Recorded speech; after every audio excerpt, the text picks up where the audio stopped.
You know, there's something rather curious that happens to certain people at parties. They arrive with enthusiasm, engage beautifully for an hour or two, and then suddenly, quite suddenly, they feel as though someone has pulled a plug and all their energy is draining away. And they've been told their whole lives that something is wrong with them, haven't they?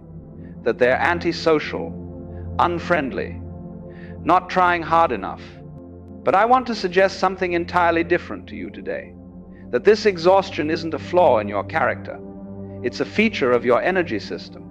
Now, I'm not speaking about ordinary tiredness. I'm not talking about staying up too late or having a busy day.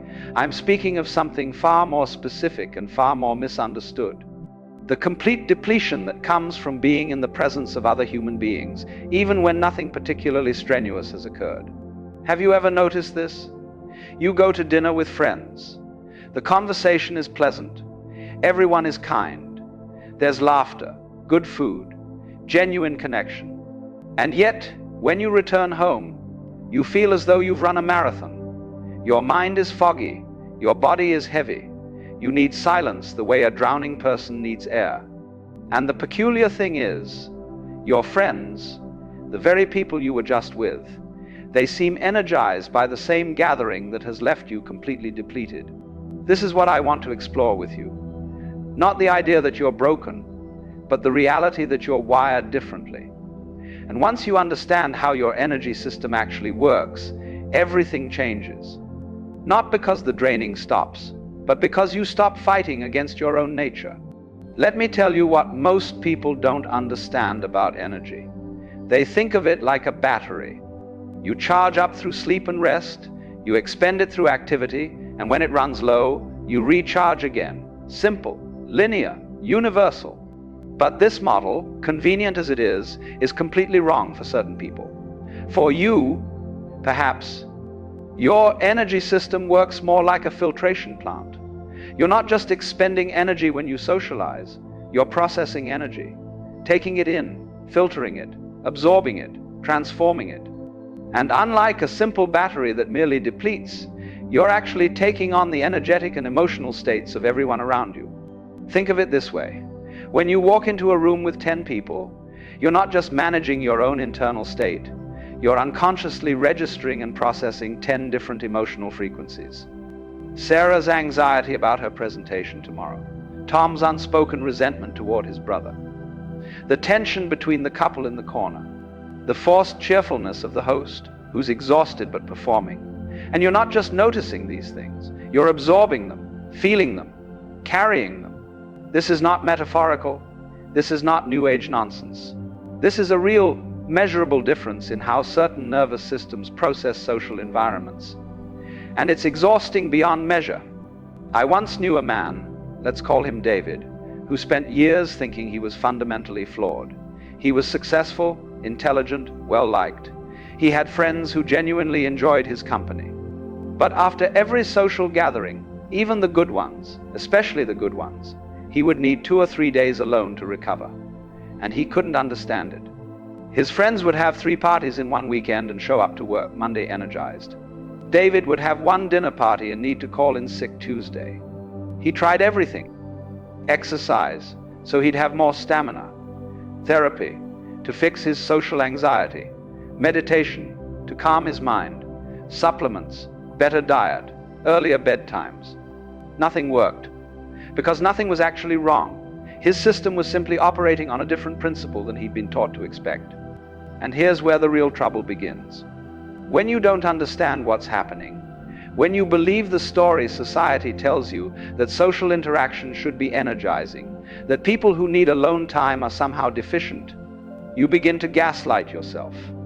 You start to think you're antisocial, depressed, anxious, fundamentally broken. But you're not antisocial. Antisocial people don't enjoy connection. They don't light up in conversations about ideas that fascinate them. They don't feel genuine love for their friends. You do all these things. What you don't enjoy is the energetic cost of processing other people's internal states while simultaneously managing your own. There's a profound difference between not liking people and not having the energetic capacity to process large amounts of human interaction. The first is about preference. The second is about design. Let me be very clear about something. This is not about being introverted, though there's certainly overlap. Plenty of introverts can socialize for extended periods without this particular kind of depletion. And some extroverts, believe it or not, experience this same phenomenon, though they often misinterpret it as needing more social stimulation when what they actually need is rest. What I'm describing is about energetic permeability. Some people have thick energetic boundaries. They can be in a room full of chaos and remain relatively unaffected by the emotional states swirling around them. Others have thin boundaries, highly permeable, absorbing everything like a sponge in water. Neither is better, neither is worse. They're simply different operating systems. But our society, our culture, is built by and for people with thick boundaries. People who can attend back-to-back meetings, go to happy hour, host a dinner party, and still have energy left over. If you're not wired this way, you're told something is wrong with you. Now, the first thing you must understand is what's actually happening when you socialize. Let me walk you through the invisible mechanics of your experience. You enter the environment. Before you've even said hello, your system is already scanning, reading, downloading information. You're not thinking about this consciously. It's happening beneath awareness. The anxiety in the room, the joy, the pretense, the authenticity, the conflicts, the harmonies. You're taking it all in. Then you begin interacting. And now you're not just receiving information, you're processing it in real time. Someone tells you a story.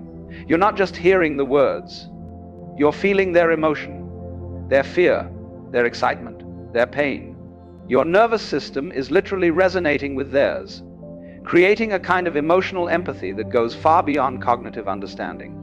Meanwhile, you're also managing your own responses, choosing words carefully, reading social cues, modulating your energy to match the room, holding space for others. This alone would be exhausting.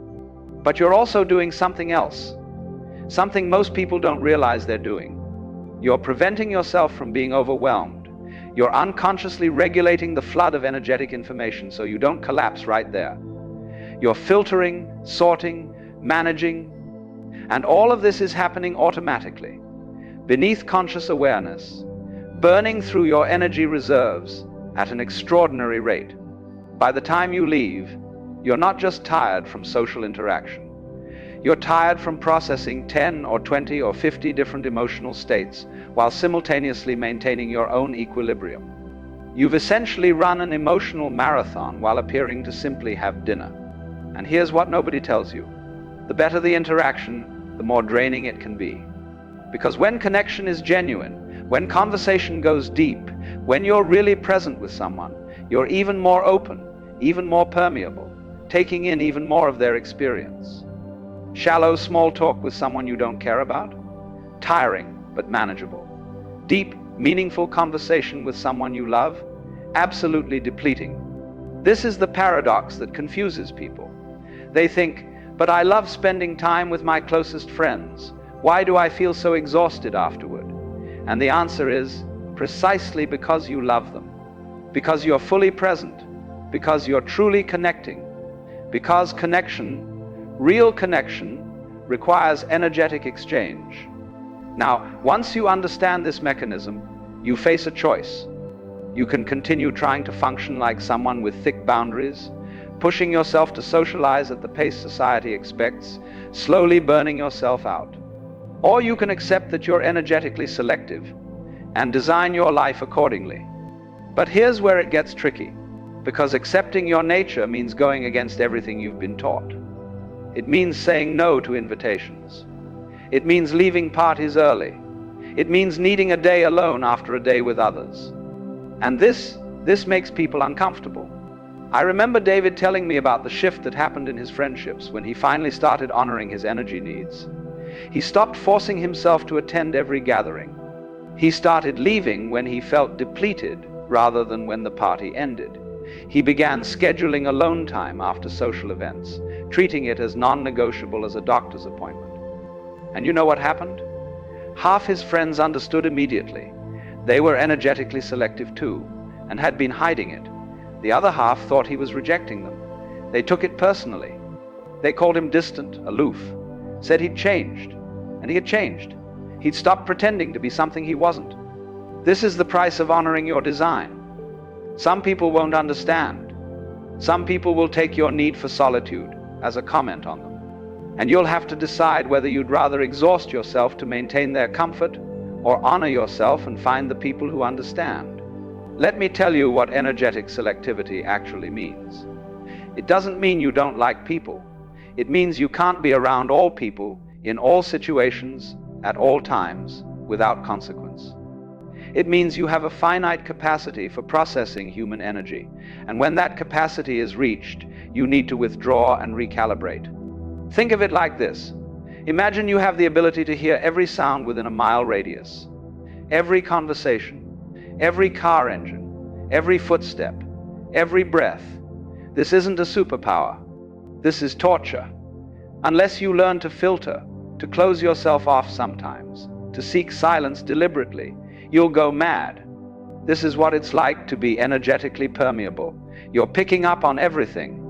And if you don't learn to protect yourself, to be selective about when and how you engage, you'll spend your entire life overwhelmed. So what does energetic selectivity look like in practice?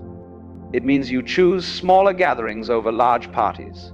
Not because you're antisocial, but because 10 people is your system's threshold and 50 is overload.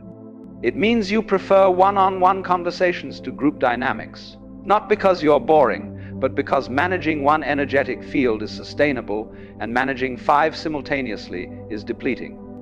It means you need time alone after being with people, even people you love, not because you didn't enjoy yourself, but because your system needs to discharge the absorbed energy and return to baseline. It means you're selective about who you spend time with, not because you're judgmental, but because certain people's energy is compatible with yours and others drain you within minutes. It means you have elaborate rituals for energy management, grounding techniques, boundary visualizations, solitude practices, not because you're high maintenance, but because without these tools, you cannot function. And it means you disappoint people. You turn down invitations. You leave early. You cancel plans. You need more space than others expect. And this is where the guilt comes in. Because we've been taught that putting our needs first is selfish. That good people sacrifice their comfort for others. That if you really cared, you'd push through the exhaustion. But here's what that thinking creates: burnout, resentment, and eventually a complete withdrawal from social life. The truly sustainable path is not to force yourself to socialize like someone with different wiring. The sustainable path is to honor your capacity, communicate your needs clearly, and build a life that works with your design rather than against it. I want to address something important. This is not permission to avoid all social interaction and become a hermit. This is not a justification for ghosting your friends or neglecting your relationships. What I'm describing is about understanding your limits and working within them intelligently. You still need connection. Human beings are social creatures.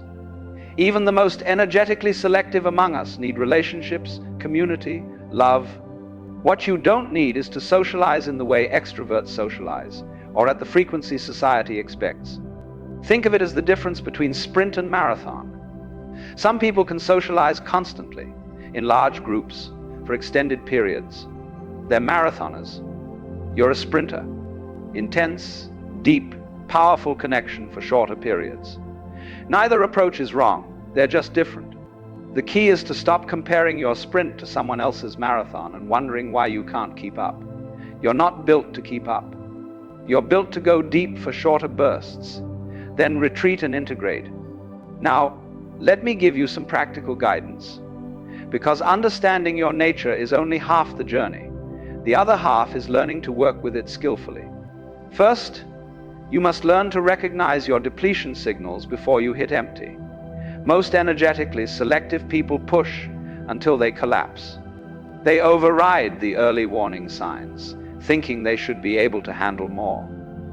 Learn your signals: the foggy mind, the irritability, the desperate need to escape. the feeling of your skin being too tight. When these arise, you're already past your limit. Second, you must build recovery time into your schedule like you'd schedule any important appointment. After a social event, you need solitude. This isn't optional. This isn't lazy. This is maintenance. Block that time. Protect it fiercely. Third, you must learn to communicate your needs without apologizing. "I need to leave early tonight" is a complete sentence. "I'm not available this weekend" doesn't require justification. Your energy needs are real, and you don't owe anyone an explanation that convinces them of their legitimacy. Fourth, you must choose your social environments consciously. Say yes to situations that feed you. Say no to situations that deplete you. And understand that what feeds you might surprise you. Sometimes the fun party depletes while the boring dinner nourishes. Fifth, you must develop practices that help you discharge absorbed energy. Time in nature, creative expression, movement, whatever helps you clear out what you've taken in and return to your own center. And finally, you must find your people, the ones who get it, who respect your needs, who understand that your early departures aren't rejections, who know that you love them deeply even though you can only see them occasionally. These people exist. They're often energetically selective themselves, though not always. Here's what I've learned after many years of working with people who are wired this way. The ones who suffer most are not the most energetically sensitive. They're the ones who keep fighting their nature, who force themselves to socialize at a pace that destroys them, who believe they should be different than they are. The ones who thrive, who build beautiful lives, who maintain deep relationships while honoring their needs. They've made peace with their design. They've stopped apologizing for needing what they need. They've built lives that accommodate their particular wiring. And something interesting happens when you stop fighting yourself. Your relationships actually improve because you're no longer showing up depleted and resentful. You're no longer present in body but absent in spirit. When you do engage, you're fully there, genuinely available, truly connected, and people feel this. Quality over quantity, depth over breadth, presence over performance. This is the way of the energetically selective person. Let me tell you something that might surprise you. Your sensitivity, your permeability, the very thing that makes socializing so exhausting, is also your greatest gift. Because you feel deeply, you understand intuitively, you connect profoundly, you see what others miss. The world needs this. The world needs people who can feel the room, who understand without being told, who sense what's unspoken. But you cannot give this gift if you're constantly depleted. You cannot be present if you never recharge. So the question is not how to become less sensitive. The question is how to honor your sensitivity while protecting your energy. How to be in the world without being consumed by it. How to connect deeply without losing yourself in the process. This is the art you must learn. And it begins with a simple truth.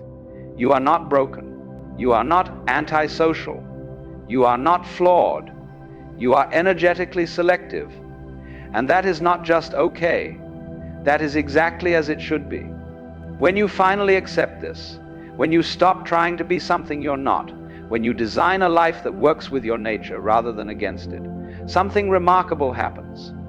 The exhaustion doesn't disappear entirely. You're still processing more than most. But it becomes manageable, sustainable. And you discover that you can have rich, meaningful relationships and a vibrant social life, just not the kind society told you to want. You learn that 3 deep friendships nourish you more than 30 casual ones. That 1 profound conversation feeds you more than 10 surface-level chats. That leaving the party at 9, rested and happy, is better than staying until midnight, depleted and miserable. You discover that your need for solitude isn't isolation, it's integration. You're not running away from people. You're returning to yourself so you can show up fully when you do engage. And perhaps most importantly, you stop feeling guilty. Stop apologizing. Stop explaining. You need what you need, and there is nothing wrong with that. I want to leave you with this. In a world that celebrates constant connectivity, that measures social health by how often you go out and how many people you know, Choosing to be energetically selective is a radical act. It's a refusal to sacrifice yourself on the altar of social expectation. It's a commitment to living authentically rather than acceptably. This doesn't make you antisocial. It makes you wise. Because true connection isn't about how much time you spend with others. It's about the quality of presence you bring when you're there. And you cannot bring quality presence if you're running on empty. So be selective. Be protective of your energy. Honor your needs even when others don't understand them. Build a life that fits your wiring.